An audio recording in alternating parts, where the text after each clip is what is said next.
Here would be my bedroom trailer. I would take a crowbar to all this shit and just rip it out and make just a bedroom out of it. Perhaps I might leave the propane heater, maybe I would not. If I had a source of firewood, I'd rip out the propane heater also and put in a wood-burning stove. Most of this shit, or all of this shit, is unnecessary in a bedroom. So I just rip all that shit out and make a much cleaner, more accessible place. Maybe I'd leave a bookshelf or two, I don't know.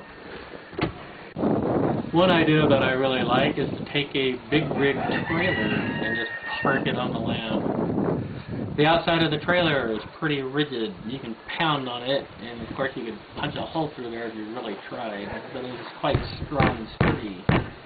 If you have a refrigerated trailer, it'd have much better insulation than a regular non-refrigerated trailer. For electricity, it depends on how much you need and how much you want. Technically, you don't need any electricity way out there in the middle of nowhere, but it is also nice to have. I find 3 solar panels are generally enough, and 2 deep cycle batteries. Here I've wired this up to code, even though technically I suppose we didn't really need to. I've added 2 breakers to the system. The 2 deep cycle batteries show a voltage of 13.7 volts. If one must have a lot of electricity, I guess a person can go the diesel generator route. Here I have a solar photovoltaic panel charging the start battery for the generator, and we have a charge controller so that the battery isn't cooked with too much of a charge. The following is advice from YouTube user Mobiltec, and I think he makes some damn fine suggestions on what to look for if you're going to buy a couple trailers to put on land you may buy. His first suggestion is, of course, see if there's any leaks. That is, check the ceiling and windows and doors for interior water damage. Damn good idea. My particular suggestion is you want to rip out a lot of the shit that's in a trailer anyways, stuff that you don't need. And my idea is to put a second roof over all the trailers that I might park and make a ramada, get cedar posts and stick them up on the corners of your trailers, and you put a lattice over there, and you can also throw a plastic tarp over the trailers and just throw some tires on top of the tarps if your trailer is leaking. Far better to have a trailer that's not leaking.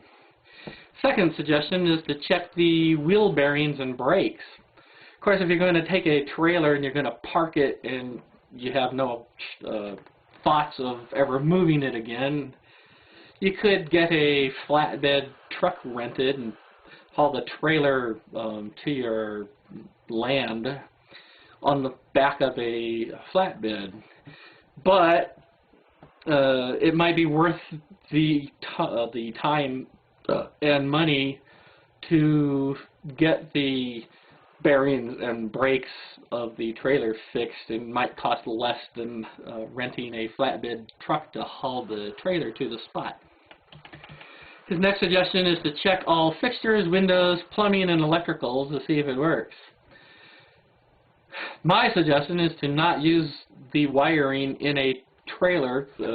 I don't trust wiring that I can't see.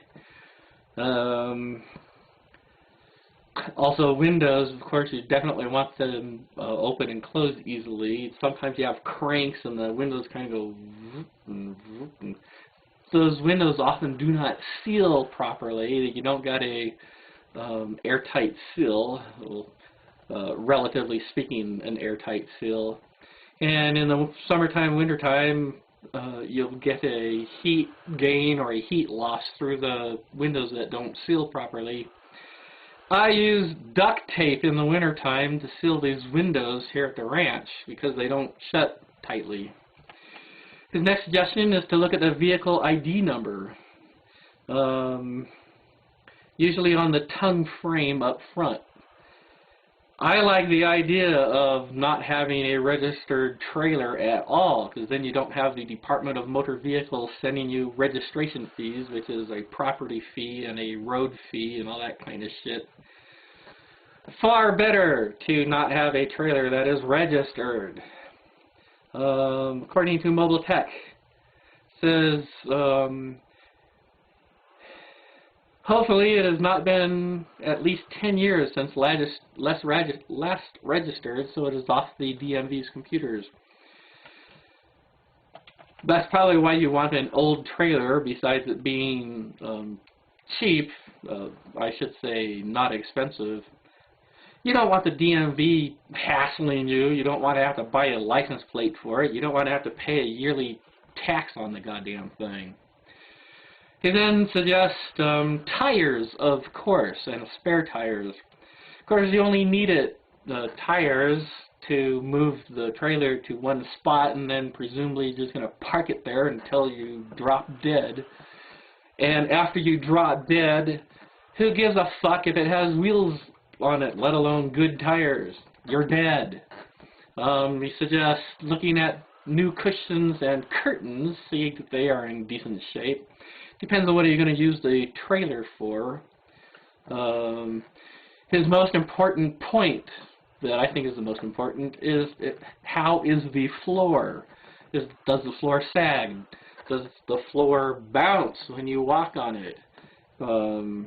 Last thing you want is a shitty floor on your trailer, unless you're just going to rip the floor out and park the trailer right down on top of your land. You'd have a dirt floor. Suppose you could do that, and you'd have a few throw rugs to cover the dirt floor. But I'm not sure if that would still be considered a transport, or if that would be considered an actual building or not. Because if your floor goes, then your axle goes, and then your wheels go. Damn right, Mobiltec is damn right.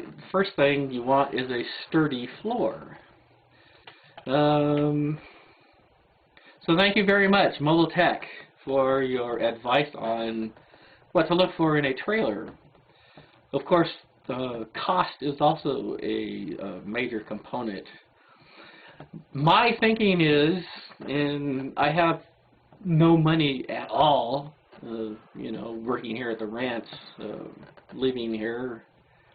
My thinking is I might want to spend at most $1,000 on land that is at least 10 acres, and spend at most another $1,000 on a series of trailers that I can haul to the land that I might buy. That includes the cost of hauling those trailers there. I don't know if I can do that or not.